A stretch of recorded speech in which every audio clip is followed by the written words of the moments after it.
All right, kids, let's go. Africa, post-colonial. Probably the last video lecture of the year. In fact, it's almost gotta be, at least for this year, 2021. I'm doing it in.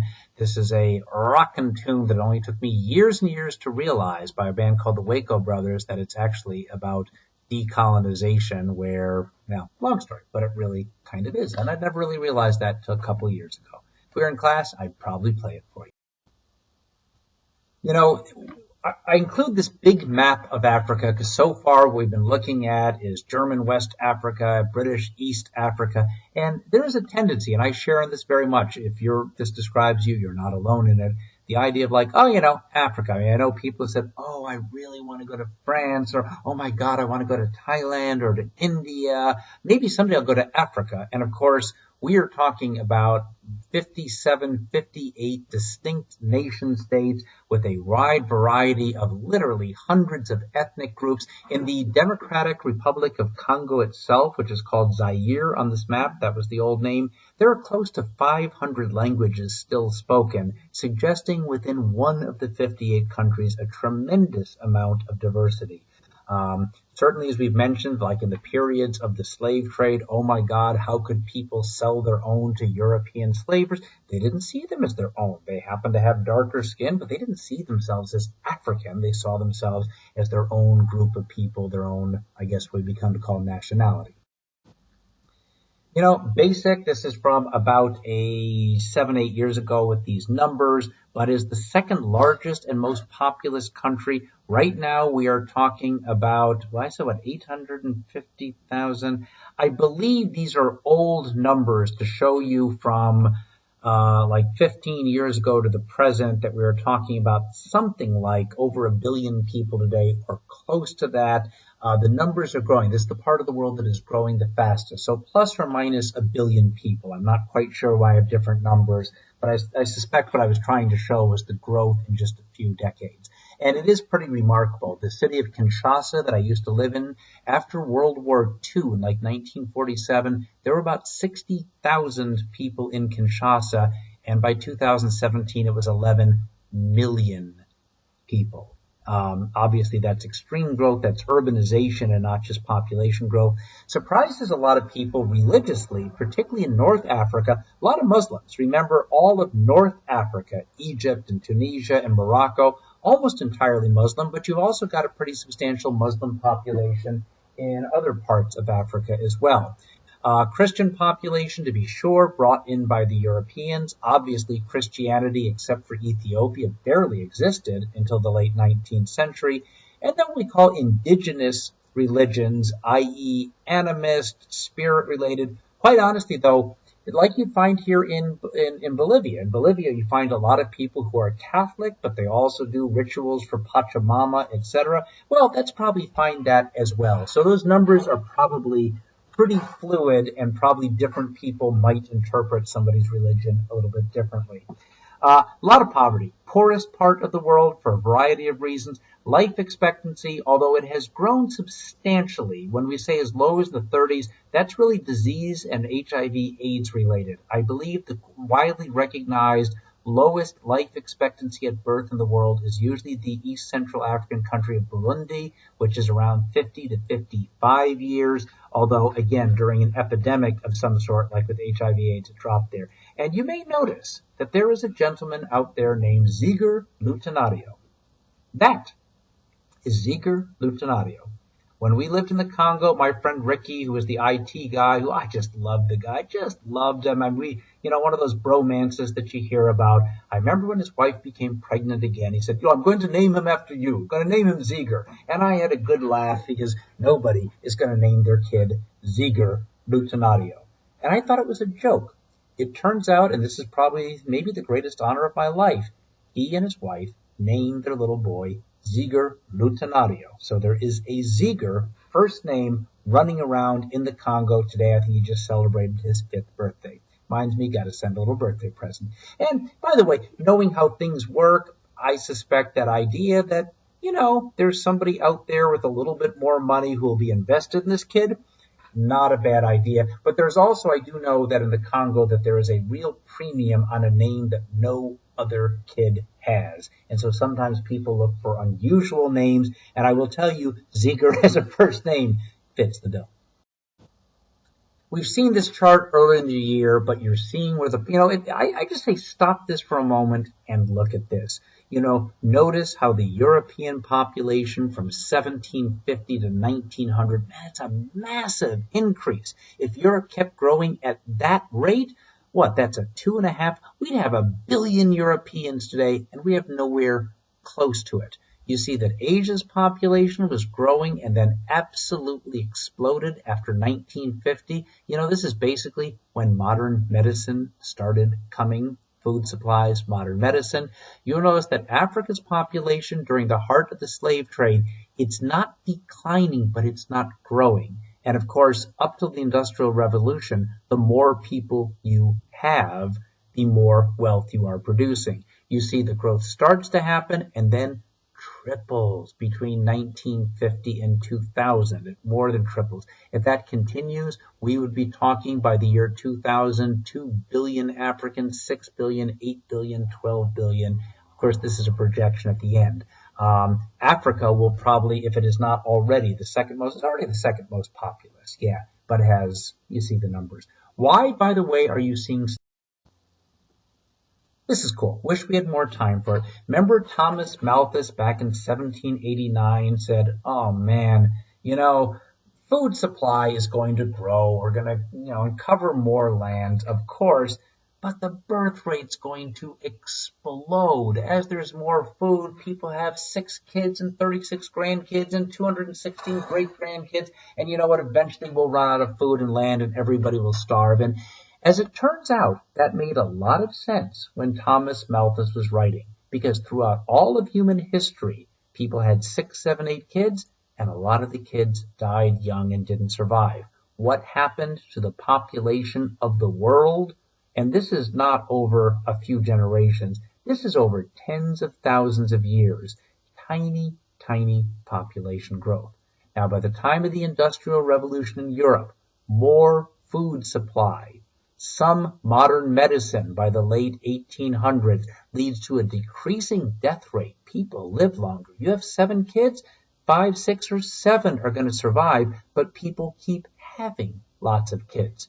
By the way, these people are moving in industrial modern societies into cities, and eventually what has happened in Europe, in the United States, in Japan, in Korea, is that people have started having fewer children. Not because the government says you must, although government can play a role in, promoting family planning and smaller family size, because it makes sense. If you live in the city of Santa Cruz, where, housing is expensive and education is expensive, and the children aren't producing their own food on the farm, if you want to have 8 kids, well, good on you, but it's not an economically smart choice to do this. So people naturally start having fewer children. The death rate maybe continues to fall or stay normal, but eventually, by stage 4, you start seeing the birth rate going below the death rate and population dropping. And we are seeing this right now in parts of Europe. Japan's population will probably lose 30 or 40 million people over the next 50 years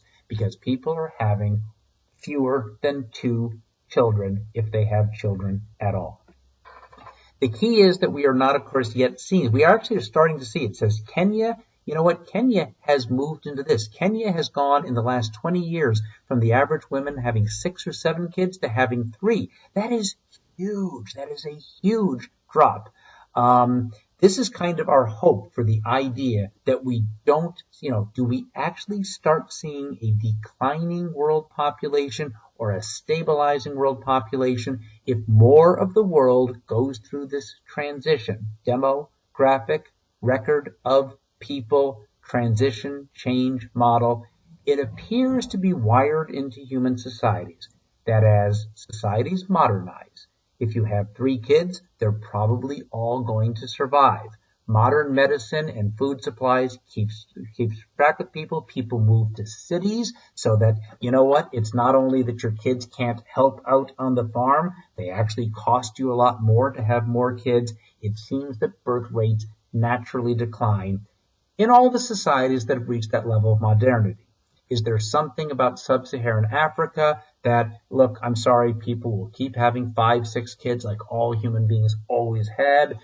Maybe so. Or parts of the Muslim world where population continues to grow. Are there cultural things that outrule this? And that we don't know. But this is probably, when one worries about overpopulation and limited resources in the world, are we running out of water and land and food? This is probably the hope for it. Look it up. There's some awesome videos online. Demographic transition model. Yeah, again, this is kind of looking geographically. It is a physical geography map. There are deserts, of course, the Sahara, the Kalahari in the south, the so-called highlands. You know what? When you think of Africa and you think of, oh, the giant animals that are roaming across the prairie, well, that's all these areas in green primarily. There are mountain ranges, just having a look. But Africa is very diverse geographically, ethnically, linguistically, religiously, historically, you name it. Very, very different. It's not one big place. Yeah, natural vegetation, I'm really doing it up in the maps here. Yeah, Islam dominates within the northern part of Africa.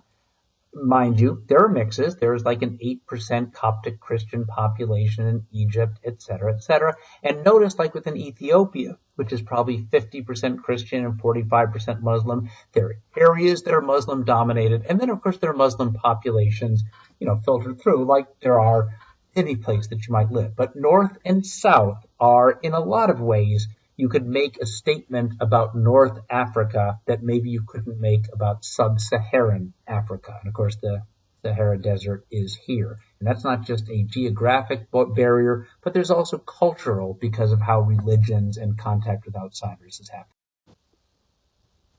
Then here you're looking at life expectancy growing substantially in the 40s. And this is the HIV AIDS crisis of the late 80s and early 90s, and pretty stunning. Still, it is in some cases a death sentence in some areas. Now, modern medicine is there. I have friends that have been HIV positive for 35 years, and I guarantee you, Bill Boddick is going to die someday. It is not going to be the HIV virus. He has all the medication, proper diet, medical care. It's an inconvenient virus that is kept largely under control. In poorer parts of the world where A, lacking the medication and the treatment, but B, coupling it with tuberculosis or malaria or other diseases that are endemic that weaken the immune system. South Africa, these countries in Southern Africa are absolutely going to have to deal with this for a long time. A lot of orphan kids left behind at this period. Uganda, you will notice, by the way, saw a major hit but seemed to recover better. They had a pretty good public health system and public relations initiative that seemed to change behavior. But we don't have time for that in this class. Oh, HIV rates, yeah. Syria rates. Again, parts of southern Africa were thought at times to be over 30% of adults HIV positive. HIV started in the United States as quote-unquote a gay condition. It was passed along in various parts of the gay community. Absolutely not in sub-Saharan Africa. It's not types of people that pass on a virus. It's certain behaviors. Okay. Right, and this is what, of course, Africa looked like for a long time. You'll notice dominant French and English, larger population, France, larger land area, the Belgian Congo in the center, a little bit of Germany, a little bit of Spain, etc. And then we move into the new generation. Now remember that Asia largely was decolonized in the late 40s, early 50s.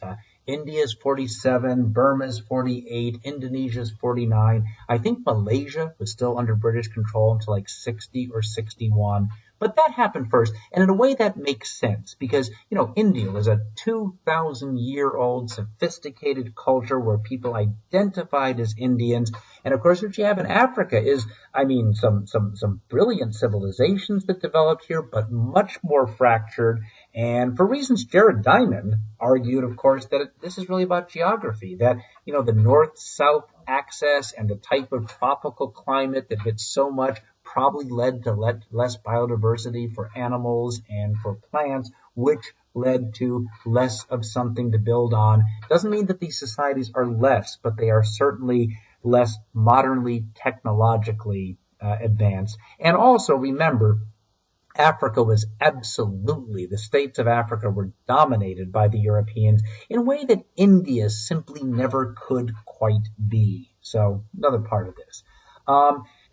Why after World War II? I mean, some of it is, hey, World War II, it's a war for equality, it's against the racism of, okay, that kind of filters through. England and France, the two major colonializing powers, they were destroyed by World War II. France ceased to be a country for 4 years and was barely holding on. England was economically absolutely destitute. That's part of it. Westernized African leaders, that after generations of the elite from these African states being brought back and educated in England and France so they could come back and be loyal leaders, well, they didn't simply study how to be loyal British and French people. They started reading some of these constitutions, some of these political ideas for sure, and you'd better believe it, the fact that India, Indochina, Indonesia had all broken away from the West. Africans are well aware of this. Remember that fantastic conference in 1955 in Bandung, Indonesia, that brought together leaders of like 30 countries, 30 peoples, I should say, including 7 or 8 Asian peoples that had formed their own countries and their own independence and had broken free, but there were also like a dozen or more representatives of African peoples that were looking to do exactly the same thing.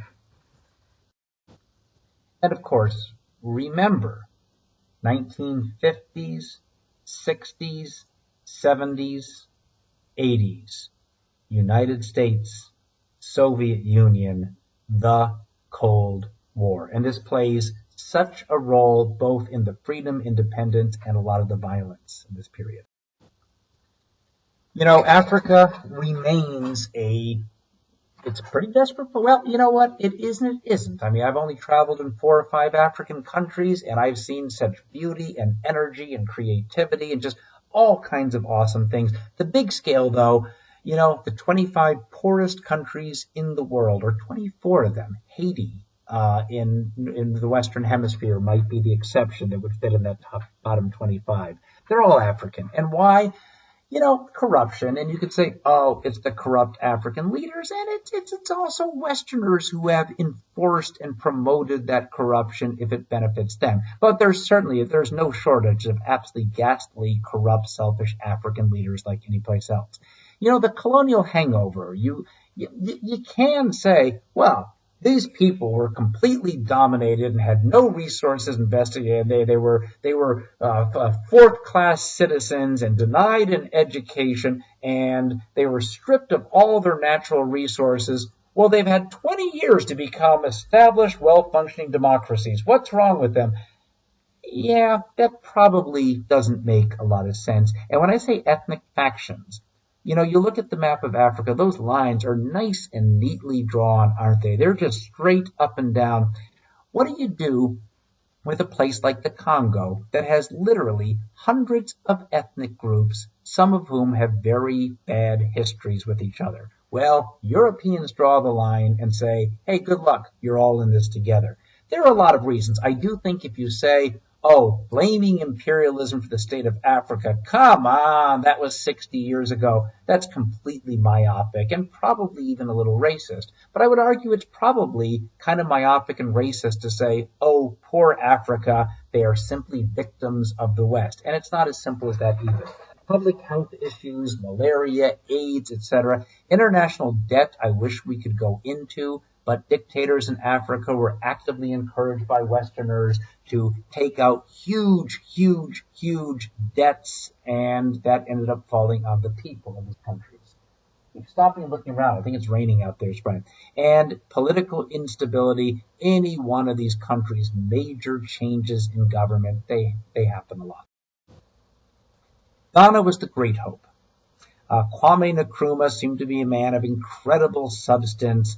It was the first of the sub-Saharan African countries to declare its independence. And for all the brutality that the British put upon their colonies, the British did recognize, I think as early as 1950, they said Ghana, which used to be called the Gold Coast, will be given its independence, and we are going to slowly, gradually move them toward independence. Now, thinking back as to what happened in India with the sudden, okay, your independence starting now, and the chaos that happened, I think the people of Ghana learned from that and realized the British leaving tomorrow might not benefit us. They plan to be completely non-aligned. He once said, Nkrumah said, we do not look east or west. We don't look to the Soviet Union or the United States. We look forward. State-run socialist, small s, not a communist state at all, but government playing a real role. And Kwame Nkrumah and the others believed what they called Pan-Africanism. By Pan-Africanism, that simply means we, the African people, from our different languages, religions, and cultures, we share common interests. Not necessarily talking about a country called Africa, but working together, to be sure.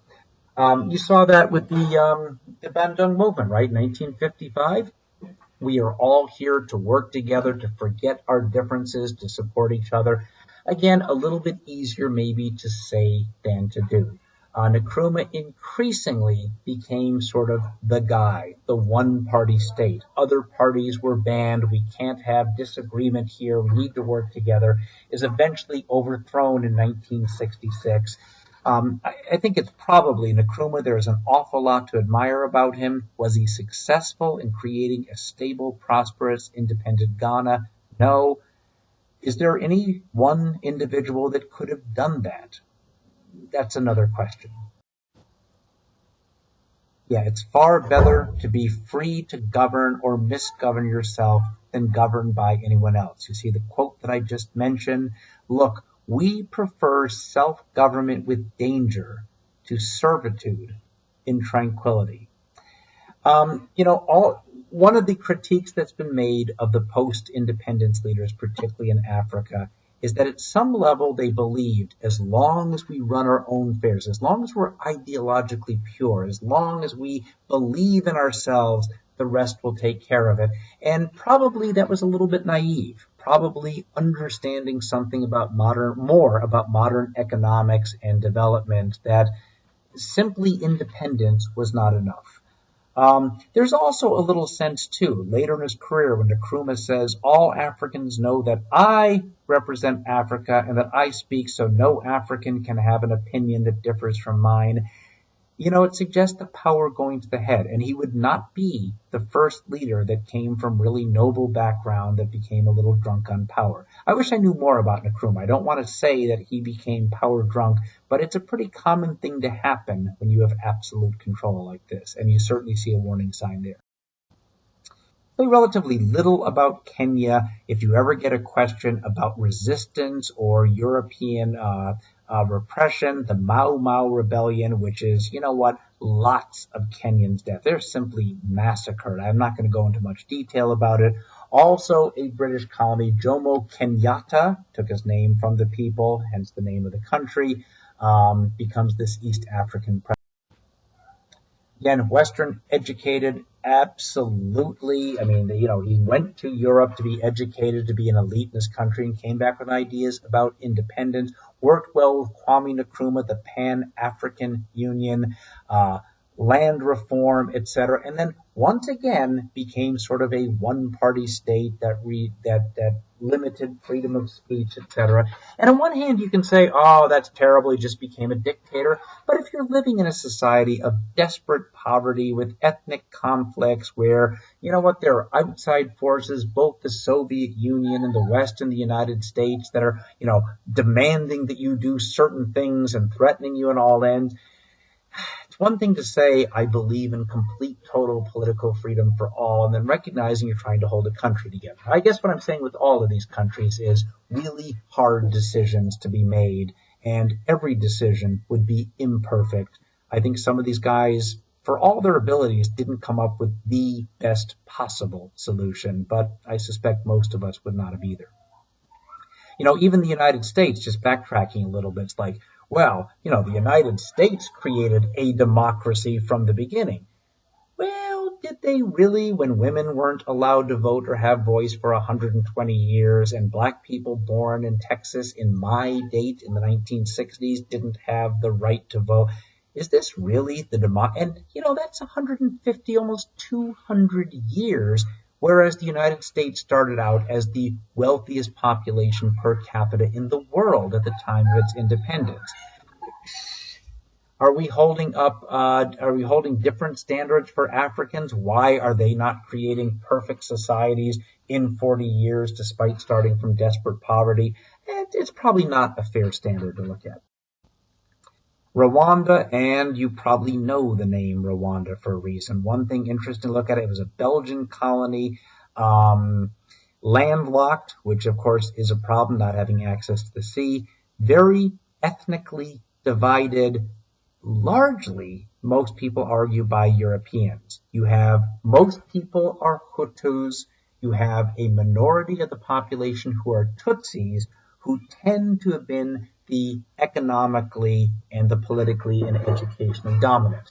And a lot of people would argue that it was the Belgians coming in that would look at these two groups, and there are certain physical difference. The Tutsis tend to have higher foreheads and narrower faces, etc. Although through most of the history of the people in Burundi and in Rwanda, you see Burundi to the south and into what is the Democratic Republic of the Congo, these are people that saw a difference but intermarried, lived together, etc. But Europeans, especially the Belgians, saw this as a chance to divide and conquer. Well, we will give benefits to the minority Tutsi population, which will make them loyal to us, which will help us control the overall population. And you're going to see how this plays out.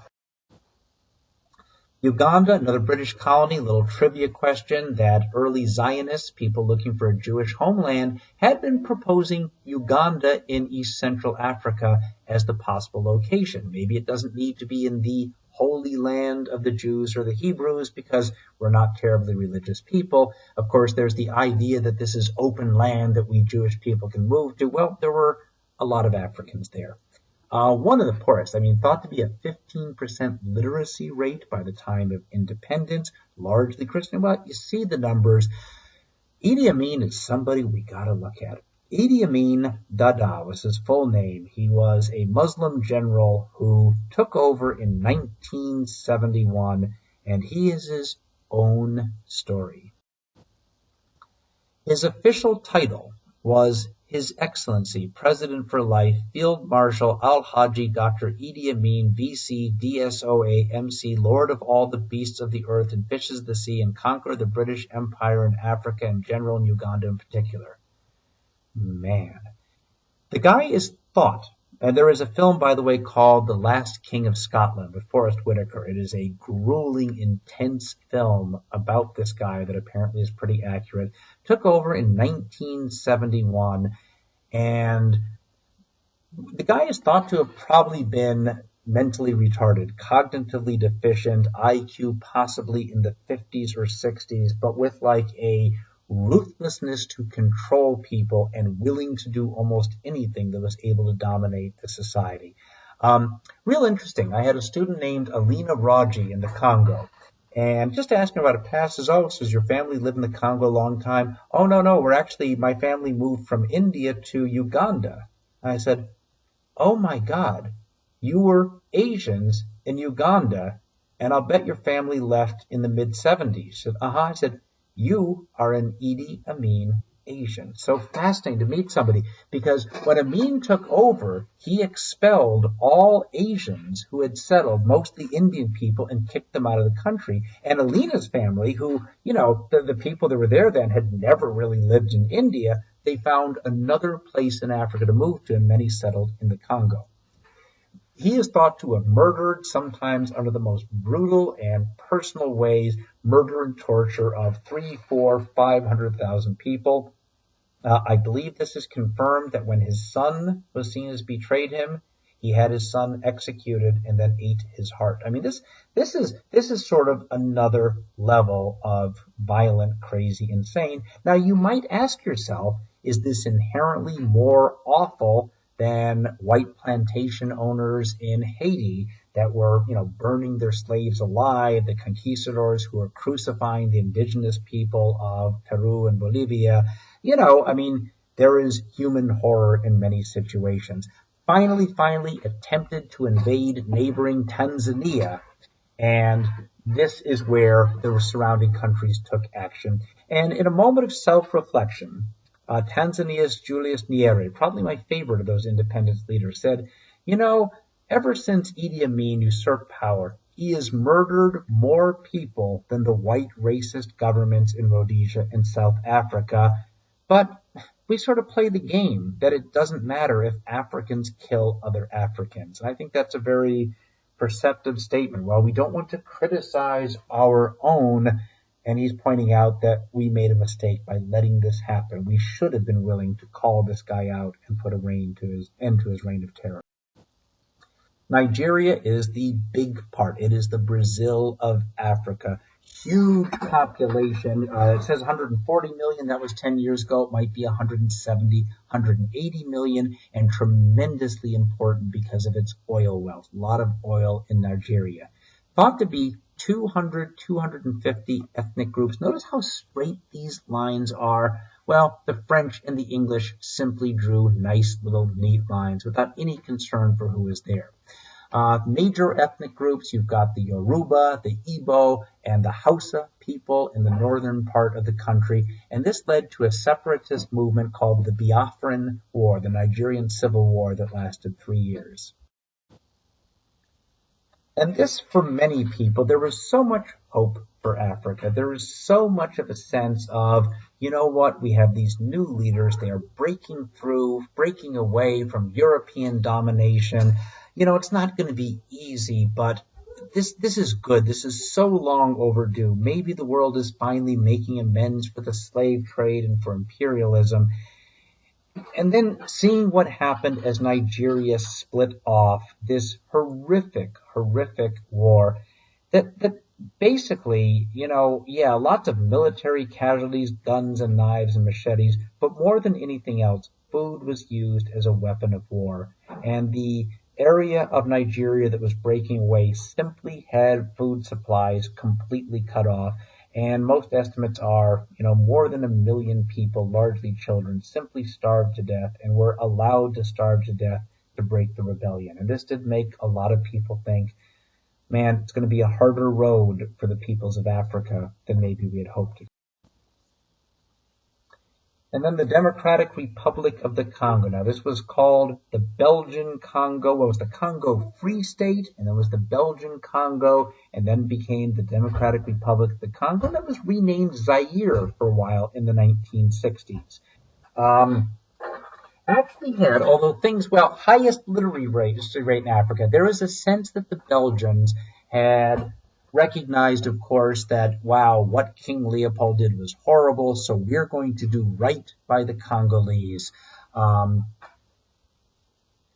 just to give you an idea that even though, the literacy rate was pretty high, what I recall, I could have the number wrong, but I'm pretty close to being right, that at the time of independence in 1960, the Democratic Republic of Congo, the same size as Western Europe minus Scandinavia, the size of the state of Texas, had 16 Congolese college graduates. So obviously it was a very low level of education, anything else. Yeah, again, 200 languages. Honestly, I've seen numbers say they're closer to 450, but 200, commonly spoken languages. And Patrice Lumumba took over in 1960. A guy that I admire an awful lot. But some questions about, did the wrong person take over? This is Lumumba's Independence Day speech, and you can stop and read it yourself because these are powerful words. But when the Belgian king was there, Belgian King Bedouin, his name was, grandson of Leopold, gave a speech about how, we Belgians have brought you people along and we've been good fathers to our children, but now it is your responsibility to show us what you can do. And Lumumba was infuriated by this. The idea that the Belgians had been the saviors and the fathers of the Congolese people after the horrors that we've already heard about and so forth. He stepped up and basically just said, you know what? You people have been horrific to us. You have been exploiting us. You have disrespected us. You have brutalized us. How dare you? How dare you? And, this, first of all, he's right. I don't think there's any way of arguing that the Belgians had been pretty darn good to the Congolese. And these are powerful and intense words. And at the same time, it certainly created among the Belgians and among others in the West kind of this guy speaks his mind, this guy is not going to be cooperative, and may have targeted him and his government as an enemy. He is eventually assassinated with Belgian officers that are there. It's actually people from the Western Congo Eastern Congo that specifically pulled the trigger. But there are Belgian officers there with help of the United States and the CIA. President Eisenhower specifically told the CIA head, let's get rid of this guy. This is the Cold War. We cannot rely upon him. Great film, by the way, called Lumumba. It is a very, very powerful and very accurate representation of his life. Strongly recommended. I would watch it with my Congolese students.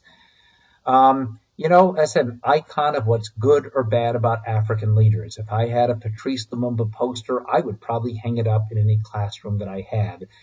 He's also seen, don't think that legitimately, but as, well, here's just a crazy guy that took over. And the reality is we don't know.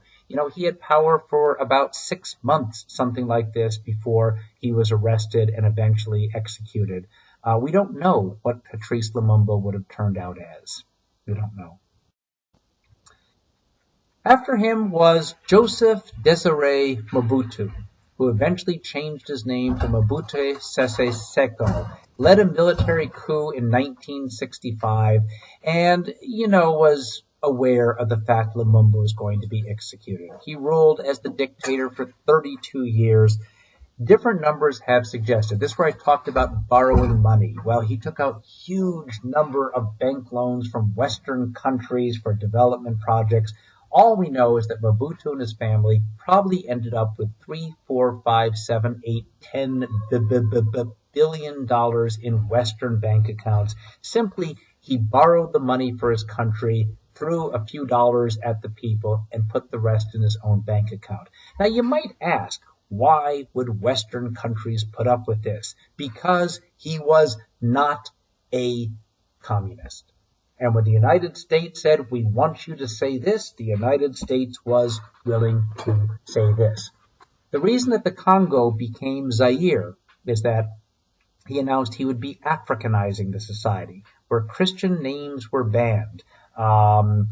You simply had to take an African name. The country became named Zaire. His name went from being Joseph, Christian westernized name Mobutu, to being Mobutu Sese Seko. Mobutu eventually is overthrown in 1997.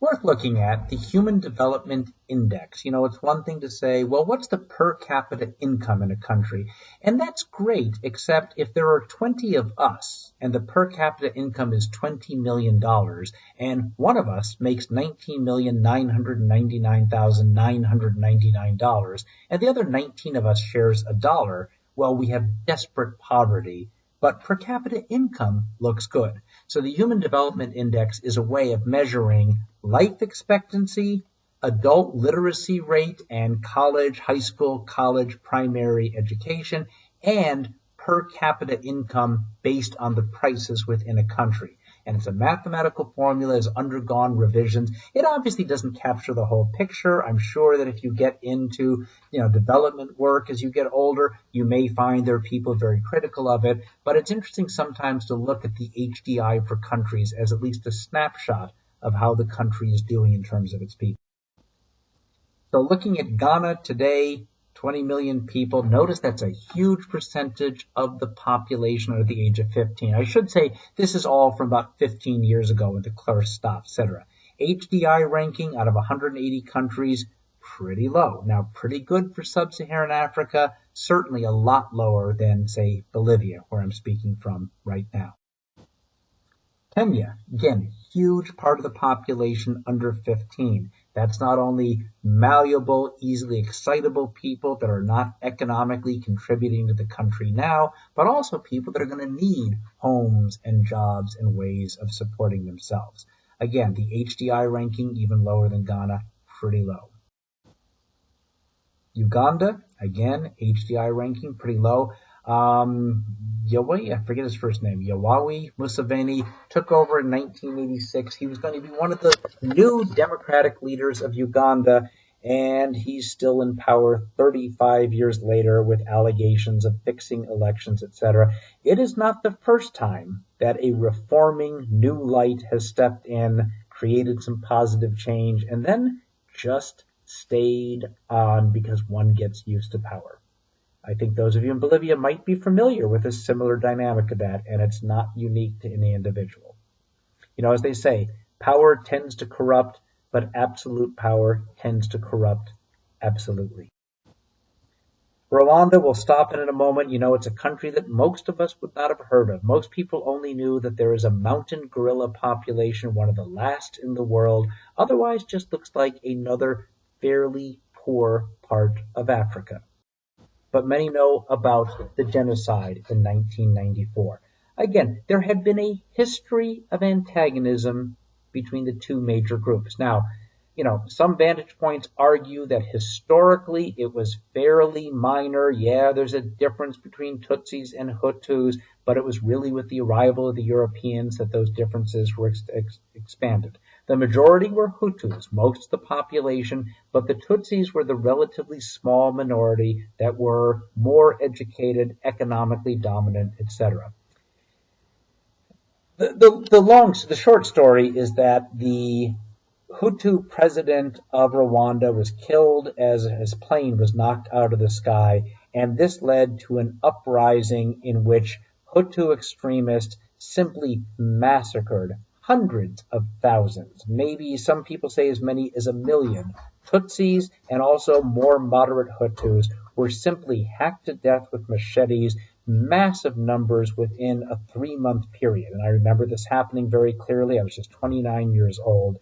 There were people on the ground from the United Nations, from others that saw this coming. They saw it coming. And the rest of the world just kind of didn't do much with it. Just kind of, we're concerned about this war in Iraq, and just not much happened. Well, it is especially tragic about this is not only the 900,000 people that were murdered. And again, if you want to find out more about, there's a lot of it. These are neighbors killing neighbors, family members killing family members. It became an absolute frenzy of mass extermination. But there are also a couple million people, both Tutsis escaping, but when a Tutsi army eventually took over, millions of Hutus start moving in, particularly into the Democratic Republic of the Congo, which destabilizes the Congo and leads to what becomes known as Africa's World War, probably the bloodiest conflict since World War II. And it's directly related to this little tiny country and the genocide that occurred there. Why? Ethnic tensions? They were there. The Hutu government that is calling for people to massacre? Absolutely. Jared Diamond has argued, what this really is? It's an example of environmental decay because the population is growing and there's not enough land to support people. And these ethnic groups that had normally, historically gotten along okay with each other, wait a minute. Now that we're fighting over less and less land, and if they get it, we don't get it, that might have activists too. And again, the Security Council, the United Nations, one of the great failings, the warning signs were there, that responsibility to protect, and they simply did not respond. Yeah, you see some of the images here. Those are human bones on the right, human skulls. I believe that's in Congo, that refugee camp, etc. So, yeah, pretty nasty stuff. And there's a film called Hotel Rwanda that explains, it's the story of I believe a Hutu man that stands up for Tutsis and tries to protect people. He has, by the way, been arrested by the Kagame government that has taken over in Rwanda since then. sometimes the principled fighter for freedom, if he's not following directions, the next government may not care for him a lot. And the DR Congo, now 63 million today, I'm sure it's over 80 or 90 million, has one of the highest birth rates in the world. Notice that population, almost half below the age of 15. That is a marker for an unstable society.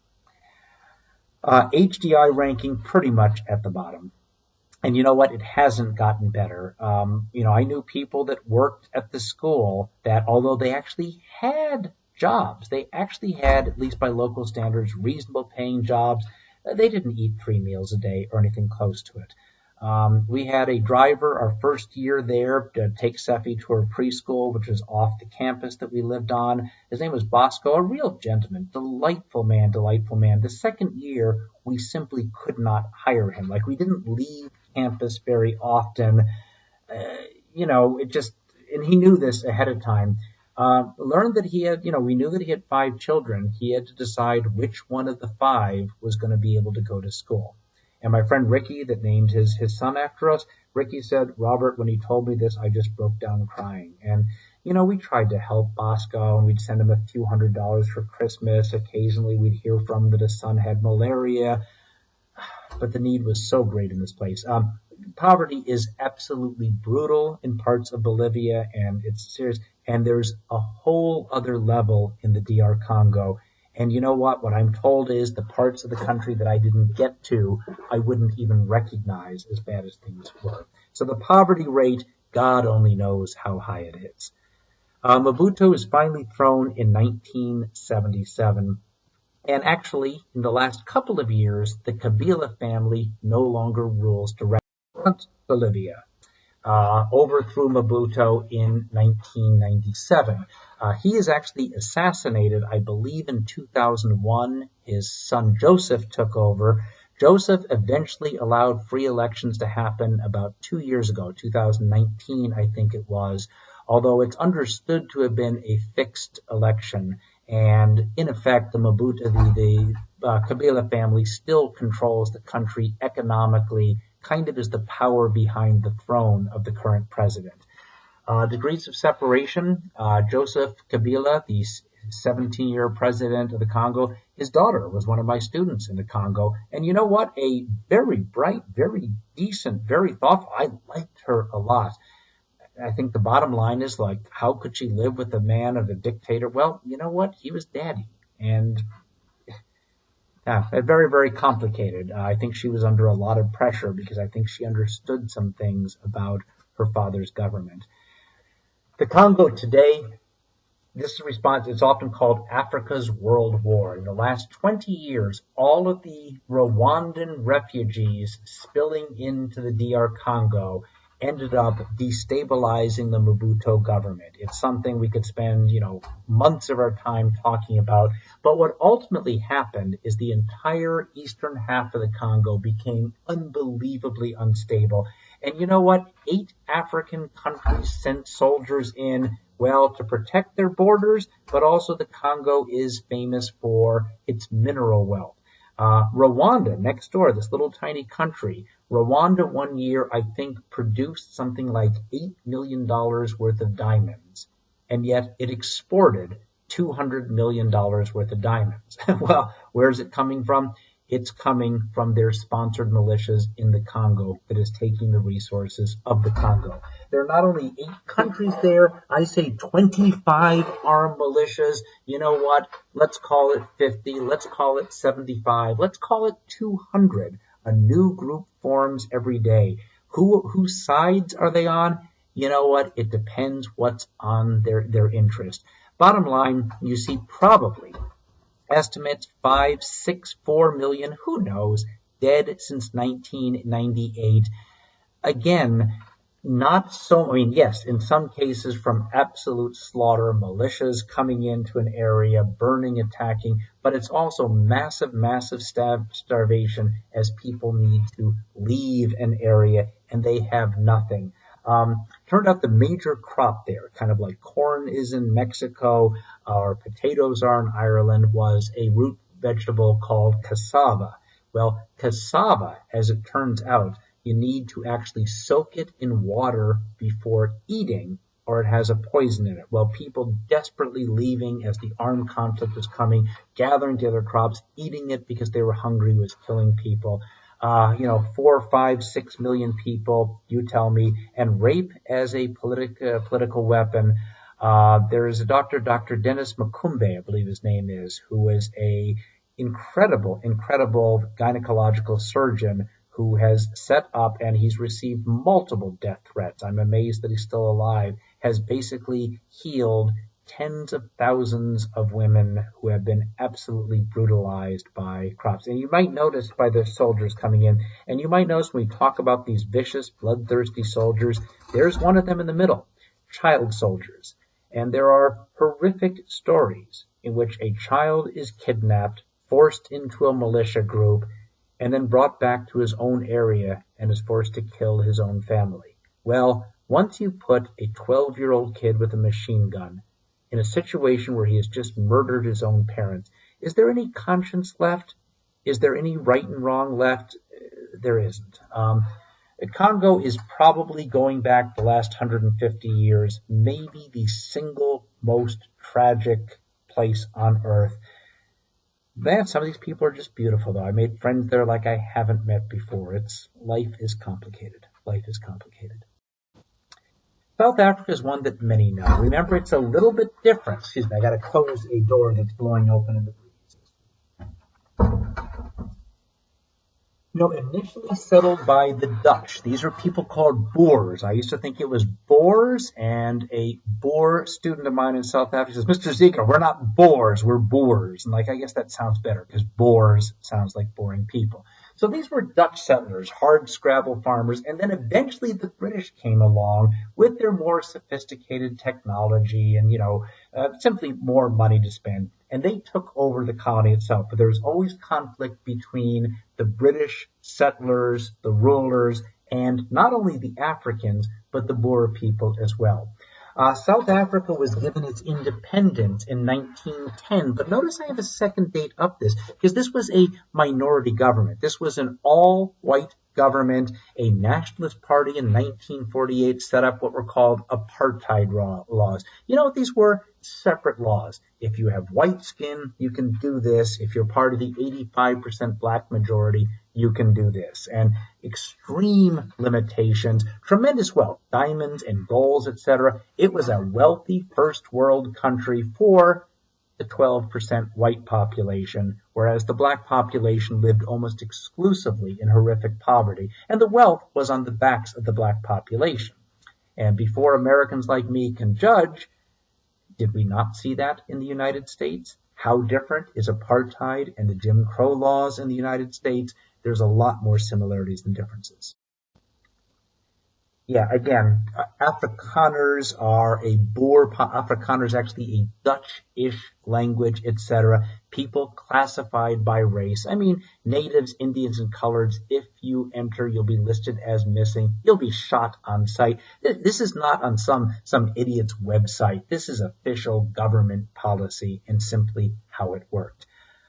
You might ask how the United States, that believes in freedom and equality and justice, why would we tolerate this? Because the white South African government was absolutely, vehemently anti-communist.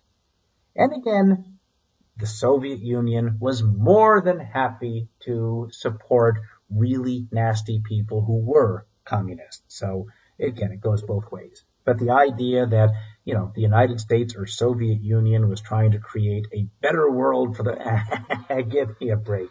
It's self-interest, and it's self-interest. The African National Congress, I don't know if you recognize that face at the bottom. It's a face that you've seen, but probably not when he was 25 years old. That's Nelson Mandela, who's become, died about 7-8 years ago, but one of the sort of great heroes of the 20th century. The African National Congress is set up to fight for that 88% black majority. And it began as a non-movement, as a Mohandas Gandhi, Martin Luther King, nonviolence. But after a major massacre in 1960, where a poor township of South Africa, soldiers simply come in and start firing, and they just massacre people. They shoot them in the back. Really, the African National Congress says, you know what? We have to be willing to use violence. We can't fight this. We need to be targeting buses. We need to be setting off bombs. You can call all you want for nonviolence. It's not going to work. And, it's kind of hard to argue against that.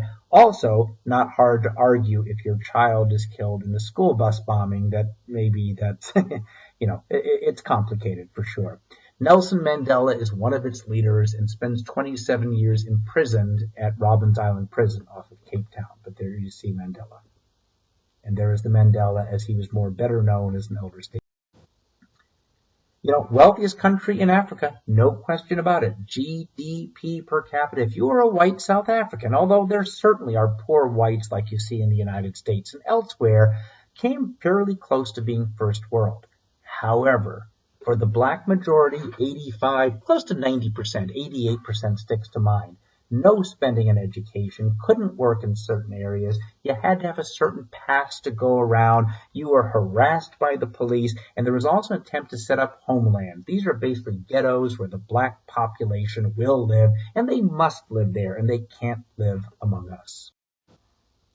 1960, this is what the African National Congress as a group said. We need to start using violence. 69 black protesters are killed by white police and mostly just shot in the back. So this is one of those trigger moments that leads the African National Congress that, some had always been arguing. You can't fight against violent animals like this only using peace and love. But there was something about this that was so stark, you see that the aftermath was caught on film, that the majority within the African National Congress said, you know what, violence is going to be necessary. It'd be nice if it weren't, but it is necessary. You start seeing massive oppression, the enforcement of apartheid, major riots in 1976 in another township around Johannesburg, kills a lot of children. And again, the fact that people are seeing this, and the fact that the United States had been through its civil rights movement. Stephen Biko, who was an African nationalist, a very outspoken leader, he's arrested for the 38th time or something like that. And they announced the next day, the white authorities, he died in prison. Well, he was beaten to death. His head was crushed in. And this, again, leads to just massive sense. There is an incredible, I wish I had an image of it, but an incredible photograph of masses of South Africans by the tens of thousands that are marching, and they're holding up a sign saying, "You can't kill us all." Pretty intense stuff. By the 1980s, this became a major political movement. By the 1960s, the UN General Assembly said apartheid is wrong.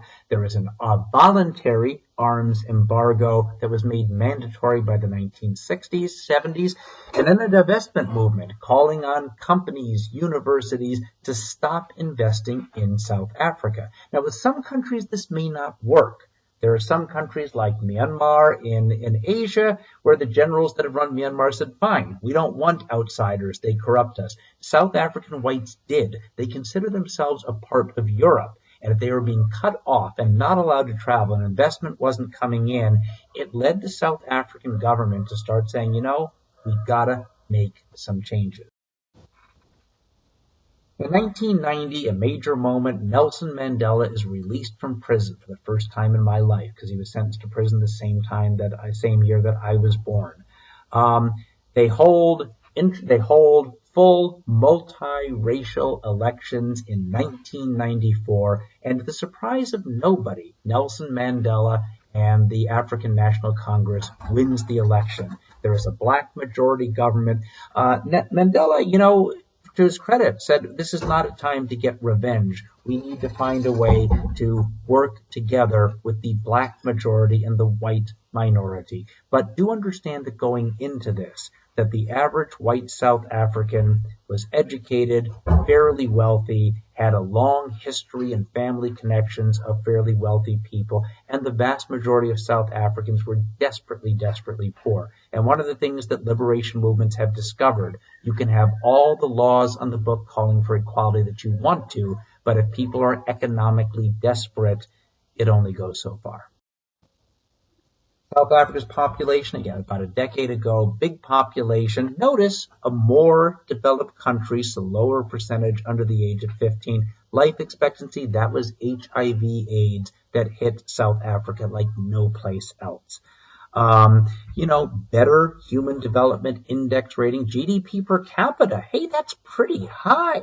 Except it was controlled by a very small part of the population. Look at the poverty rate, 50%, and you could probably argue it's even higher than that. I am not going to, if I was showing you a film called The Battle of Algiers, which we just don't have time to this year, I'm going to skip through this, but Algeria would be of some interest to you. I don't think we need to look at it now. This is going to be very close. I think we have a few more slides left only. Yeah, and then in the last decade, I guess this wouldn't appear on the AP exam, but it's worth looking at, the Arab Spring. This was not spontaneous. It spread from one country to the next, from Tunisia to Egypt to countries in the Middle East. You know what?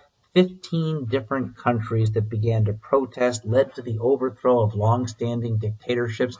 To the present, things have stabilized a lot, but this is still a part of our current reality. And, unknowable. When I put this slide together in 2010, was this going to be an earth-changing, wow, it changed the political culture of North Africa and led to lasting changes in the Middle East. And I'll tell you what, in 2095, are we still talking about this in history courses?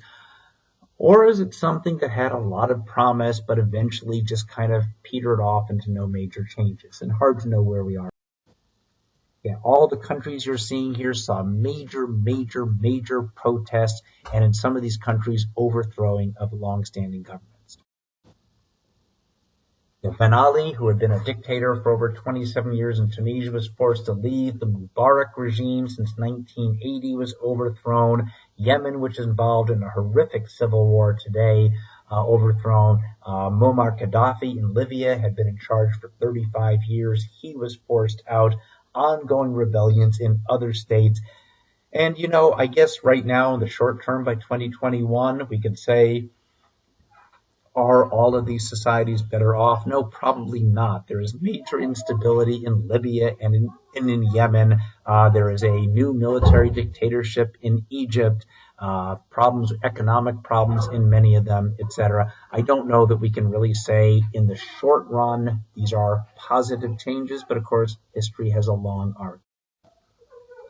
Why? Well, dictatorships, the corruption, the human rights violations. By the way, WikiLeaks, you might know the name Julian Assange. Julian Assange is I believe, Australian who basically was able to get access to a whole bunch of secret cables and messages from the U.S. and other governments, and he just plain released them, which exposed some of the corruption, hypocrisy. The desperation, oh, absolutely, the poverty, the unemployment. You had Egyptians who went off to university and simply couldn't find any type of a job at all. This is a Facebook revolution where text messaging and Facebook spreads absolutely. And the trigger was, I can't believe that was 10 years ago now, but Mohamed Bouazizi, you'll see him in just a moment, is a young Tunisian fruit vendor who kept getting harassed by the police. They would grab him, punch him up, take his money, and walk off. And he got so frustrated with this, he publicly set fire to himself. And this was just this intense moment that led Tunisians to say, enough is enough. And when Tunisia overthrew its government, it happened in others. Is this real change, or is it just, well, the new boss, same as the old boss? What's going to happen to the economies of these societies? What takes over next? These are mostly Muslim countries, of course. Are we going to see fundamentalist Islamic forces or democracies? What about the role of women and U.S.-Israeli relations? Oh my goodness, so much that comes with this. We don't have the answers now. And then you see the final images, Yemeni Nobel Peace Prize winner. There's Mohammed Bouazizi, who again set himself on fire in his complete desperation. It was Time Magazine's Person of the Year, the protester from across the world. Yeah, fascinating. Still, a part of the world, and this is where, is this Africa? Is it the Middle East? And the answer is yes. It's Africa. It's the Middle East. Culturally, a lot of links, especially in North Africa. All right, tried to get this in at less than an hour. It looks like I went over by 5 minutes. I believe this is the final slide.